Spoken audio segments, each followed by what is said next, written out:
समय अगर माला हाथ से छूटकर नीचे गिर जाती है तो इसका क्या अर्थ होता है, और अगर माला नीचे गिर जाती है तो क्या करना चाहिए ताकि उस मंत्र का फल यानी मंत्र जाप का फल आपको प्राप्त हो।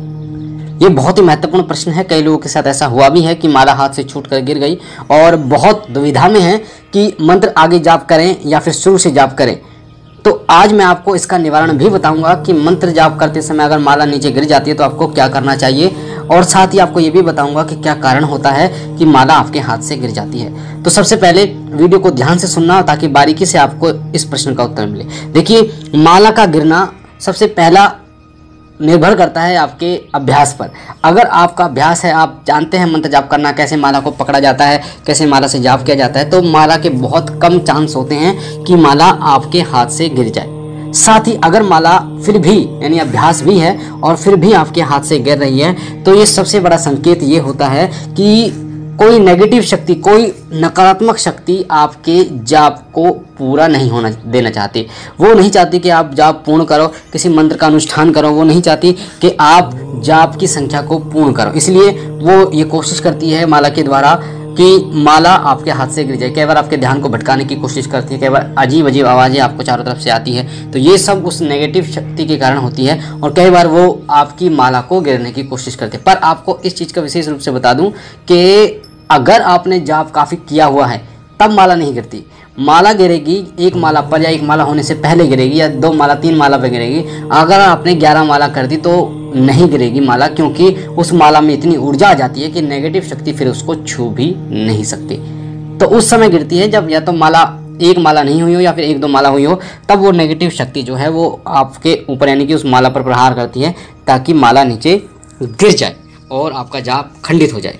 कई बार माला जब आपके हाथ से गिर जाती है तो वो नेगेटिव शक्ति आपके दिमाग में ऐसे विचार उत्पन्न करती है कि आपने अब जो भी जाप किया है वो सब बेकार हो गया है, निष्फल हो गया है, खंडित हो गया है, अब आपको उसका फल नहीं मिलेगा, जिसके कारण फिर आप बड़ी दुविधा में पड़ जाते हो और मंत्र जाप छोड़ देते हो। तो ये सब नेगेटिव शक्ति के कारण होते हैं। इसलिए कहा जाता है कि अगर आप कोई साधना कर रहे हैं तो सुरक्षा मंत्र आपको सिद्ध होना चाहिए ताकि आप अपनी सुरक्षा उस समय कर पाएँ जब आप साधना पर बैठे हों। सुरक्षा मंत्र के कारण वो नेगेटिव शक्ति आप पर किसी प्रकार का प्रभाव नहीं डाल पाएगी और आपका जो मंत्र है वो पूर्ण संख्या हो जाएगी। कई बार जिस देवी या देवता का आप जाप कर रहे हैं वो भी आपकी परीक्षा लेते हैं।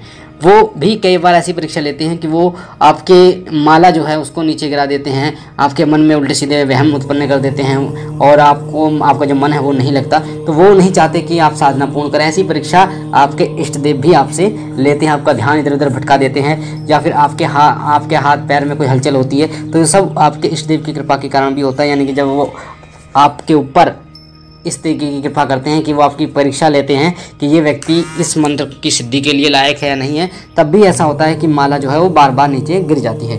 अब बात करते हैं महत्वपूर्ण कि अगर माला नीचे गिर जाए तो क्या करें, क्या जाप खंडित हो जाता है या फिर जाप दोबारा करना पड़ेगा। कई लोगों ने तो 11-11 21 माला करने के बाद अगर वो गिर जाता है बड़ा मुश्किल होता है कि दोबारा जाप करना पड़ेगा या फिर जाप खंडित हो गया है, उसका फल अब मुझे नहीं मिलेगा, इतनी मेहनत की कुछ सब बर्बाद हो गए। तो ऐसा नहीं होता।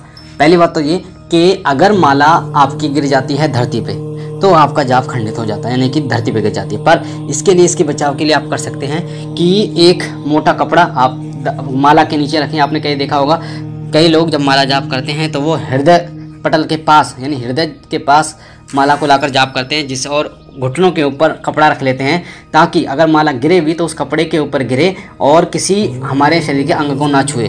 या फिर जहां आप जाप कर रहे हैं घुटने के ऊपर माला रख के तो ज़मीन के ऊपर मोटा कपड़ा रखें ताकि अगर माला गिरे भी तो वो उस कपड़े पर गिरे, डायरेक्ट ही धरती का संबंध उससे ना हो। जिससे कारण क्या होगा कि आपकी जो माला है वो अगर वो गिरती भी है तो वो खंडित नहीं होगी, उसका जाप खंडित नहीं होगा।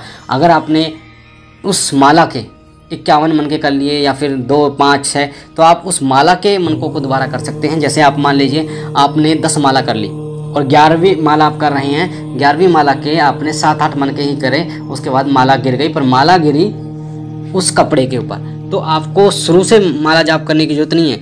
आपने 10 कर चुके हैं तो 11वीं माला जो गिरी है तो 11वीं माला की आप शुरुआत कर सकते हैं, आपको शुरू से करने की आवश्यकता नहीं है। तो ये फ़ायदा होता है नीचे कपड़े रखने का। वो कपड़ा जो है वो माला की ऊर्जा को धरती में समाहित होने से रोक लेता है। तो इसलिए अगर आपके साथ भी ऐसा होता है कि माला बार बार गिर जाती है, तो ये दो तरीके का ही संकेत होता है, या तो नेगेटिव शक्ति का या फिर आपके इष्ट देव की परीक्षा का। तो इसमें आपको घबराना नहीं है, कपड़ा नीचे रखना है। अगर इष्ट देव का ही संकेत होगा तब भी कोई परेशानी नहीं है, कपड़ा है। अगर नेगेटिव शक्ति का भी होगा तब भी कोई परेशानी नहीं है, क्योंकि कपड़ा नीचे रखा हुआ है। आप दोबारा माला को उठा के माथे से लगा के और फिर दोबारा जाप शुरू कर सकते हैं। तो ये थी बहुत महत्वपूर्ण जानकारी जो मैंने आपको बताई। कई लोगों ने इसके बारे में पूछा है और कई लोग बहुत दुविधा में हैं कि उनके साथ ऐसा होता है। मुझे आशा है कि उनकी दुविधा दूर होगी। और लाइक कीजिए, वीडियो को शेयर कीजिए और बहनों और भाइयों तक जिन लोगों के साथ ऐसा होता है, ताकि उन लोगों तक ये वीडियो पहुंच पाए, क्योंकि लोग बहुत परेशान हो जाते हैं इस प्रश्न का उत्तर ढूंढते ढूंढते।